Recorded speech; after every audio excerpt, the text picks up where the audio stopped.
Thank you very much, Amanda. I'm delighted to be here. There we go. I actually am going to be doing mostly a sort of a looking back. I was at the London Legacy Development Corporation as the Chief of Design for 4 years, but I'm feeling a sort of sense of liberation because it's quite luxurious to be able to look back on a time that one spent sort of, dealing with all the nitty-gritty of how do you take this, what was essentially a kind of black hole, and then the site of an Olympic Games, and turn it into a piece of city. And I think lots of successes, but also some things that could have been done better, and I'm sure you all have opinions about that. So, as I say, without the having to represent LLDC, I can perhaps be slightly more reflective and honest than I could if I was here as their spokesperson. So, I mean, one of the things that I think we can all agree on is right off that the Olympic Games really did put London, there's this piece of London on the map. Nobody knew where Stratford was. I would take people on tours, and it was like this sort of brave new world at the edge of the universe. This is, of course, what the Olympic site looked like. Where that number 6 is sort of hovering, that now, of course, is Westfield, just to give you some sense of orientation. It's completely transformed, and that's what I want to talk to you about. Now, one of the things, and I'll be honest, I don't have a long list of things that I would credit the past mayor with, but one of the things which I would give him credit for is this idea of the Mayoral Development Corporation, and I'm sure there were many behind him who helped him conceive of that idea, because what that did was allow for a holistic approach to be taken to this piece of city. So rather than a set of boroughs all sort of fighting for their own agendas, by drawing this wider net, which is what you see with the dark outline, which goes well beyond what was in the ownership of the Development Corporation, which is what you see in red, it means that there is a kind of, we always hear that phrase joined up, but you actually could be joined up because, it was a combination of being an investor and a developer, which you could say, has its own tensions, not to be sort of underestimated, where there's essentially the way our office was organized was you had the core, and on one side you had the planning authority, on the other side you had what was called the promoter. But it's quite an interesting dynamic, and I'll talk a little bit more about that. But essentially also a regeneration agency, as well as wearing all of these other hats, promoting events, being an employer, etc. Well, how do we control quality in this atmosphere where, in the end, there's this incredible tension, and the LLDC had to act as a developer, had to pay back still has to pay back a very large bill from the Olympic Games. Well, there are various things that we put in place. One was a quality review panel. We heard about design review panels this morning from Graham. It's a very diverse panel, which I think really helps. So we actually have developers on the panel, as well as what you see up here, sustainability experts, etc. So it's not just people who have a sort of narrow view of design. And then the other thing was that as the design team, we forged a relationship with the local authority, which is referred to as PPDT, the Planning Policy Decisions Team. And what that meant was that whether it was on land that was owned by LLDC or just within the Mayoral Development Corporation, we would then act as design advisors to the officers there. And this continues to this day, and this has really been an incredibly strong mechanism. I think it's also influencing the way London and the GLA is moving forward with this place agency, the idea that you put design expertise in local authorities. So that was a strong mechanism. Of course, we also put out a myriad of publications that talked about design quality, inclusive design, etc., sustainability, which didn't just sit on the shelf. When we then went out to get development partners, they had to sign up for that. I'll come back to that. But what was then also important was well before the Olympic Games, there was something called the Olympic Fringe, and many of you will remember that. It was operating out of Design for London, which was out of the GLA. And what that started to do was lay the ground for very local improvements so that people in the wider area could see that their place was actually going to benefit from the investment coming into the area, that it wasn't going to be just about this fabulous 4-week party and some big sports venues going up. And this diagram with the sort of colored bits on it shows where those public realm improvements took place. And it was interesting, again, hearing Graham talking about, we know how Westminster's had a huge investment in the public realm. But, even more importantly, I think when you look at places like East London, which have this history of deprivation, that you had that. So many of you will know the White Building is an old print works, pretty derelict, but sitting in an amazing site right on the canal, and that now is one of the most popular destinations. Good luck on a sunny weekend being able to, even get a pizza there.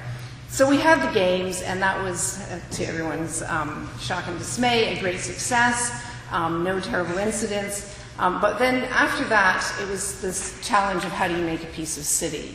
And there was always this idea that the venues would act as these sort of punctuation marks in the landscape, and that there would be a kind of normalization around that you're just making good urban fabric. And that was really what we focused on. And this then was what gets referred to as the Legacy Community Scheme, which was the illustrated master plan that accompanied the outline planning consent, which put forward 5 new neighborhoods, about 7,000 new homes, new jobs, and all the social infrastructure that you need to make that place. And this is one of my favorite slides because you can see there, sort of plunk in the middle of the white, I don't know if I can do pointing on this, in here, where you've got this grand, hole in the fabric. And it was always a hole. It wasn't like there was ever anything joining this together other than, of course, the A12 and Stratford High Street. And the power, to me, of this kind of urban regeneration is very much around connectivity. And believe me, anybody who's familiar with the site, and this is what's the challenge in many other sites across London. We have it now at the other end in Old Oak, where you've got this, incredibly complex set of infrastructure, which is dividing pieces of land, making connectivity really, really challenging. So this area could have just remained an island, and in a sense, not done what we really strove to do. And this diagram is a good demonstration of that, where it was all about connecting across the Lee Valley.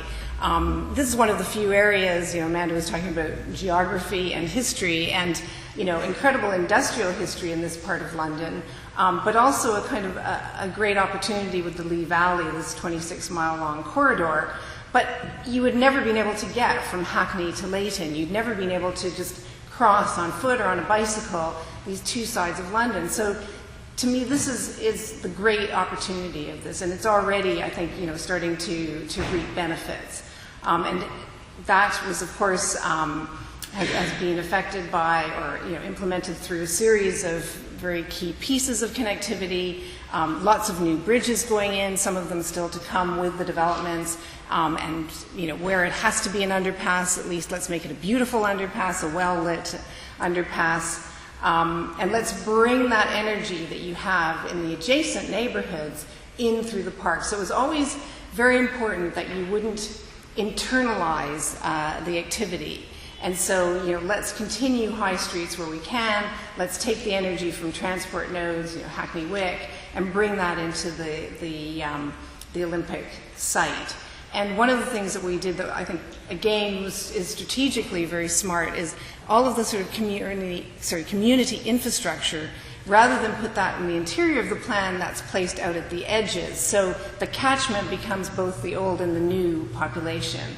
And again, I think we can start to see the benefits of that, both with sports venues like the Velodrome and the Copper Box, but already with Chobham Academy being, again, on the edge, if you like, of the Olympic site, or what we'll see with the other new schools and what's coming forward with Eastwick in terms of community infrastructure, that it starts to ensure that there is this connectivity across the whole area. So, if you think back to the image I showed you when it was 2005, to suddenly have all these routes going across the park and through the park is incredibly important. And it's the only way that it's going to work, to be honest. I mean, if you did an overlay of this onto central London, I think you would still find that the grain with just what's highlighted here is not as fine as one would want, which is why the neighborhood design becomes so important.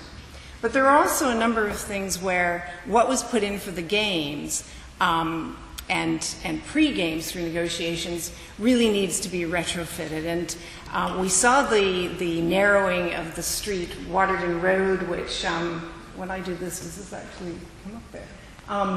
Which is outside of what the broadcast center, lies between the broadcast center and the park, and where there will be new development, which was a dual carriageway. I mean, ridiculous. There were not enough cars to really even make a busy single carriageway.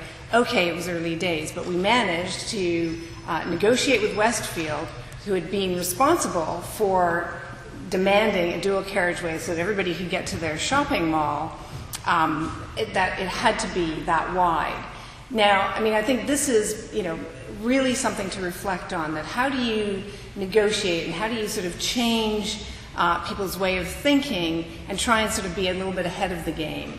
And I think when you have big forces like a Westfield, they of course, carry with them a lot of power. There's an investment there that everybody in this part of East London wants to take advantage of. So it's like, oh, let's tippy-toe, and we don't want to make Westfield angry. But at a certain point, I think, one has to get tough. And I know that's easier said than done. But having then shown with this small segment that you could reduce it to a single carriageway, we then have put everything in place so that the entire extent of Westfield Avenue, and then sort of as it wraps around and becomes Montfichet, on the Stratford Station entrance side, actually will go down to being a single carriageway and have incredibly generous bike lanes, so that you start to get something that feels more like the bottom image rather than the top image, where, let's face it, guys, this cycle lane, which I used to go down every day, was really just lip service. It's got signs standing in the middle of it. You're going over 3 different surfaces. Both directions are on one side, which I think we all know now is not necessarily the best practice in this kind of situation. So, I'm spending a lot of time telling you about this because I think it really feels like it could be one of the big wins. Yes, it's too bad we didn't get it right in the first instance, but there's an Olympic Games to get on with, and these time pressures work both for and against you in getting things done. Again, another piece of the puzzle that's very much about improving existing connectivity. We already have a Hackney Wick station, but let's make a better Hackney Wick station. So that design is progressing now as we speak. You could have just left it the way it was. This is one of the few areas outside of the Olympic Park where LSE owns some land. So the initiative was taken to make a much better station. And then there are a series of other connectivity projects, that all lie really outside of the Olympic Park proper, the Queen Elizabeth Olympic Park, which are absolutely critical. And let's face it, the A12 is a tough nut to crack. So you have to really be quite surgical. And I guess that's one of my big messages. It's not always about the big picture and let's come in, and we'll talk about a big picture in a moment, but it's actually about being very surgical and understanding how people move through a piece of city, 24 hours a day. And then, of course, there's this integration of public art. Very, very strong impetus on the park right from the games time to incorporate public art, and there were, various people like Sarah Weir and Adriana Marquez who've been big champions of that. But then, the key is really integrating the public art with those connectivity projects so that it doesn't feel like that add-on at the end. And I'm sure, this is sort of preaching to the converted, I suspect. And then just drawing that wider net again, the leeway, or the fat walk as it was known for many years, is part of, again, looking wider. Don't just look at what, your regeneration site is, but this is really part of taking that corridor all the way down to the river. And it was a project that was sitting in the GLA and basically, on a shelf. And then LLDC said, let's get this thing going again, and then through various bureaucratic hoops, it became an LLDC project, and hopefully through phases will be realized. Now, if we now focus back onto the park, During the games, of course, as I showed you in the earlier slide, it made sense to have a big, huge concourse with millions of people sort of finding their way to the different venues. After the games, here we are in a valley, February afternoon, windy and horrific place to stand. How do you make this into a wonderful place? Now, this also gets into issues of how do you procure the right teams. And through LLDC, there are sort of various ways that procurement has taken place. We created a design services framework, which we used for many small projects, and I'll mention those. There's also the TFL GLA framework, which gets used. But then there are certain projects that feel like they just have they have a need to sort of go wider and look internationally, if you like, and see what ideas can be brought that maybe with our London hats on we've become a little narrow. And which isn't to say that designers in London are narrow by any stretch, but I think sometimes you just want to have everyone throw their hat in the ring, so we hold an international design competition. And that's what we did for the South Park, and James Corner Field Operations won that, and I think it's been a great success. His proposal of a big treed promenade along the one side, and then a series of urban rooms that host different activities has been really successful, and I think it was, I don't think anyone has any regrets about going with that team, and it changes through the season, so it's really been a wonderful project. If we turn to the North Park, again, we held a design competition. The North Park is very different in its character. It's much more about the sort of local neighborhood. Everyone, of course, is welcome there, but it's not about, a place that has endless programmed events. And here we held a design competition that was won by Erect Architects and LUC for the playground and the Timber Lodge Community Center. And again, these have been a great success. I think this is one of the best playgrounds I've ever seen, and I've managed to get the planning committee at one point when we had to look at the adjacent development to sort of climb up on the various bits, and that was very satisfying because I think they all enjoyed it, but they didn't really want to admit that they were having such a good time. Then another important piece of the public realm, where again we held a design competition, this time off of a framework, is the Canal Park. So while the Lee Navigation Canal has been used, for decades as a route, both on the water and next to the water, there are many, many parts of it that were inaccessible, and there was really, this idea that if we're now going to have housing overlooking the canal, that a canal very much has to be a piece of glue in the city as opposed to something that's, divisive between communities. So J&L Gibbons led a team which was very much about keeping that slightly sort of wild edge that one sees today, but then making sure that it still feels, sort of safe and welcoming to everyone.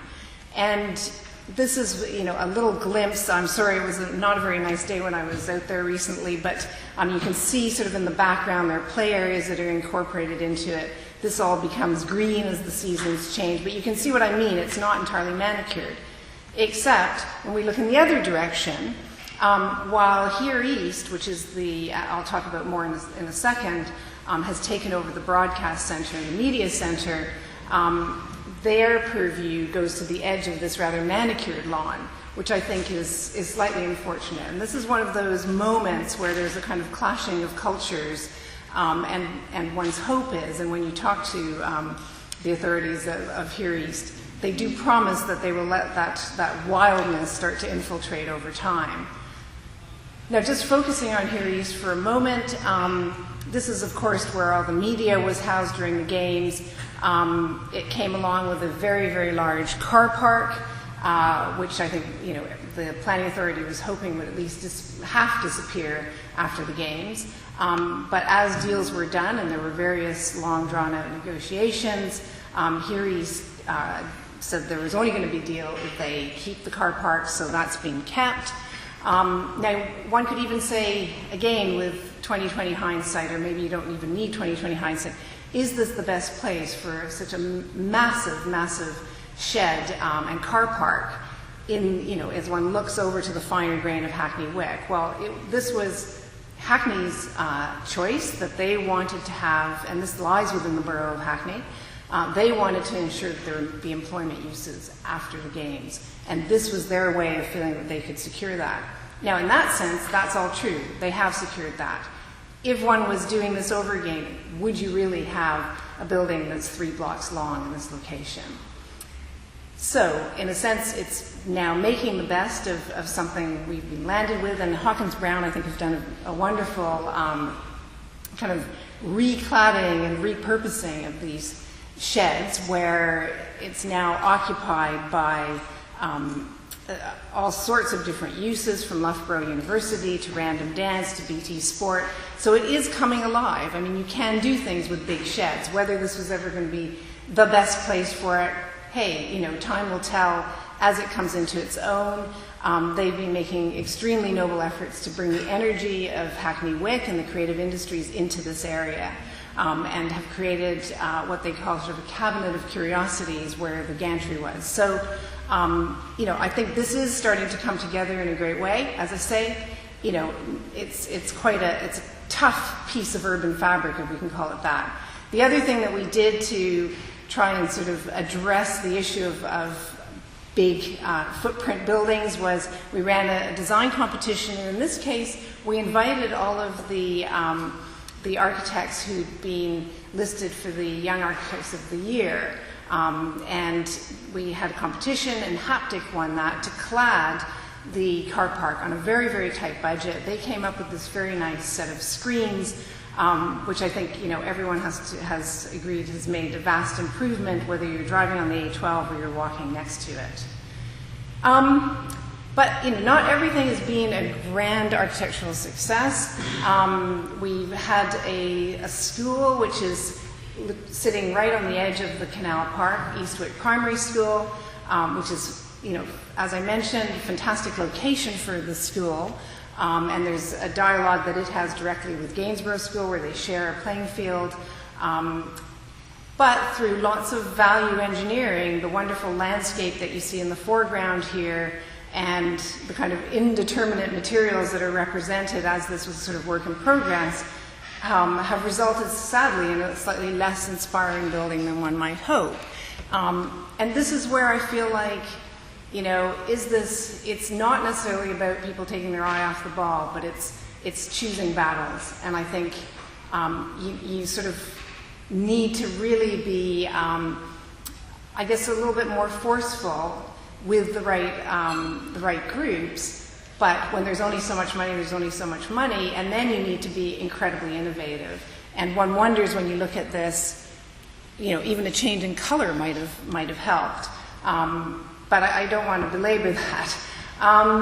Then as we go across into Hackney Wick, sort of now going back into these issues of connectivity, but much more from a sort of social and economic perspective, this is where, as many of you know, there's the largest concentration of creative industries. And there's an issue about how do you mix that then with people living in a place. And this is something London's been grappling with a long time, and we know it's very much high on the agenda right now that industry is getting pushed out of London. And so a number of studies were done by LLEC. But one of the smartest things that my colleagues did was they said, okay, all these landowners now, and you can see from this plan there are a myriad of landowners, are poised to now take their buildings, many of them having been industrial buildings, and turn them into one-bed luxury flats. And what LLDC did was they managed to extend the conservation area by arguing that this was a notable cluster of buildings. Now that didn't make all the landowners happy, but what it means is that what you'll start to get is a place that at least still has a kind of feel in the grain and in the materiality of Hackney Wick as we know it today. Yes, it will transform. This is inevitable. Every city has a history of creative industry sort of moving, either east or in another direction. But at least there will be still a place for creative industries. There will be control on how those industries are accommodated, where they're accommodated. and the urban fabric will stay more intact than it would have if everything had been allowed to sort of take its course. Another example where it's been LLDC actually being more of the, using more of a sort of carrot of a planning permission is down by Bromley by Bow, where again you have a number of different landowners, but the landowners have been sort of inspired, if you like, to come together to actually work towards a common goal with LLDC saying, look, if you guys don't work it out amongst yourselves, then you won't get planning permission. So everybody's permission hinges on everybody else's. So I'm really just trying to raise, perhaps for discussion, the different types of mechanisms that we may have at our disposal. And I know every situation is different. And that's probably by Bow. And now I just wanted to touch back on the park at what has been happening there. Esther mentioned earlier the London vernacular. There were early master plans for the Olympic Park, which I'm sure many of you saw, where people sort of said, oh my gosh, this looks like Barcelona's just landed here, or this doesn't feel like London. So there was a moment, just when I arrived, is sort of re-looking at what makes London a successful neighborhood, looking at the urban grain and looking at the urban typologies. But of course, we don't live the way we used to. We have sustainability standards, which are incredibly important. We have different household configurations. We want accessibility for everyone. So despite Boris putting endless pressure on our CEO to create Georgian homes with sash windows, we kind of countered that with many, I think, very successful ways of making contemporary housing, which doesn't feel like it's sort of landed from outer space, but actually feels like it is part of London, and over time will feel more and more like that. And I think we've started to see a lot more housing that is drawing on those principles which have come to be known as the sort of London vernacular. So the first neighborhood to be realized is Chobham Manor, which lies between the Athletes' Village, which is now East Village, and the Velodrome. It'll be 850 homes, 28% of which are affordable. The one, again, talking about regrets, the one thing that's a bit unfortunate here is that street that you see that sort of runs along the edge, Honorley Avenue, between East Village and Chobham Manor, is one of the first connections and one of the most important connections that I mentioned between Hackney Wick and Leyton. Well, the way the East Village was planned, it's entirely inward looking, as many of you will know, and all of the shops and cafes, etc., are within East Village as if that was its own kind of neighborhood in the world ended, at the edge of this development. And I remember looking at drawings early on, and where Chobham Manor sits, although Honorley Avenue was there, it just said meadow. Which we know was never going to be just open space, because you always had been planning for development, but clearly no one really took it on, so what you will end up with is a slightly lopsided high street. But I think in general the master plan works really, really well. This was won through a rather long process of a competitive dialogue, and that's how all of the neighborhoods are being procured by LLDC. What, again, is most important here, and this goes back to the idea of the MDC, is that the land is not sold off to the developer, but rather the joint venture is formed between LLDC and the developer. And this is incredibly important because it means that someone like me can go to all the workshops with the architects and be incredibly obnoxious, making sure that things actually are aligned with the design codes that we labored over as part of the original planning permission. So, I think Chobham Manor has already started to be realized. Phase 1, people are living in it. There's the lopsided high street that you'll have. These are some images of the type of housing, and you can see it's kind of looking like that. Okay, I'll speed up. So here people are moving into the new homes. I think they've got the scale right, and then what you see at the end of your road is a velodrome. Again, that was very much a part of the Olympic legacy, that rather than like so many other Olympic Games where sports venues were sort of far and wide across the city, the idea here was always about making a more compact place, and that maybe if you have a velodrome at the end of your street, you might go cycling. We don't know for sure if it's going to play out like that, but we do know already that the aquatic center is used by an incredible number of local people. We also, again, this gets back to the issue of the London vernacular. We all know of many homes that have sort of been massaged into trying to address the many generations, especially in East London, where you have very large families, extended families. And so we actually, devised with PRP a multi-generation home that would accommodate that extended family, but also, if you didn't want to use it that way, then, perhaps it's a place where a workspace can happen on the same site. Eastwick and Sweetwater is just underway. Okay, I'll just speed through this. And then finally, you've all heard about Olympicopolis. It would be impossible not to, but this is, I guess, again, another question that I think we need to ask ourselves. When I first arrived, and things were already in train to do this massive planning application for these 7,000 homes. It's like, well, actually, should we break it down and just do planning applications for different neighborhoods? Cities are dynamic. Things change. Politics change things. No, we do it for everything. But then, along came Olympicopolis, where you have the culture and education quarter and the university quarter. So essentially, that whole piece of the planning application kind of goes in the bin, maybe not entirely, because I like to think a lot of the urban design principles actually still hold, and a new application comes forward.